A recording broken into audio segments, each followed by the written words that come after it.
প্রথম প্রশ্নে বলা হচ্ছে মারাদুন।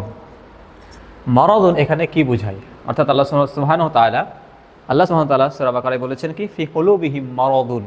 মারাদুন আমরা রোগ আমরা বুঝি, তো বিভিন্ন ধরনের রোগ আছে, শরীরের অনেক রোগ হয়, কিন্তু এখানে অন্তরের রোগকে বোঝানো হচ্ছে। অর্থাৎ যারা মুনাফিক, নেফাকির যাদের রোগ রয়েছে, কপটতার রোগ রয়েছে, তাহলে এখানে আমাদেরকে সঠিক উত্তর কোনটা সেটা বোঝাচ্ছে যে এই মারাদুন দ্বারা কি বোঝাচ্ছে।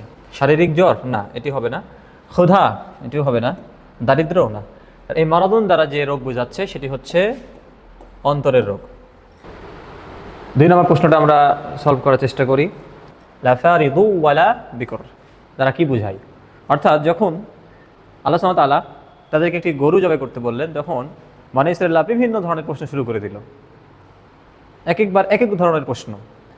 তো আল্লাহ সুবহানাহু ওয়া তাআলা তাদেরকে বলে দিলেন লাফারিদু ওয়ালা বিকর, সবশেষে বলে দিলেন সেই গাভীটি হবে, সেটি বৃদ্ধও হবে না, শিশু অসুস্থ এগুলো হবে না, সেটা হবে মধ্যবয়সী। তাহলে লাফারিদু ওয়ালা বিকর দ্বারা এখানে যেটা বোঝাচ্ছে সেটা হচ্ছে মধ্যবয়সী গাভী হবে।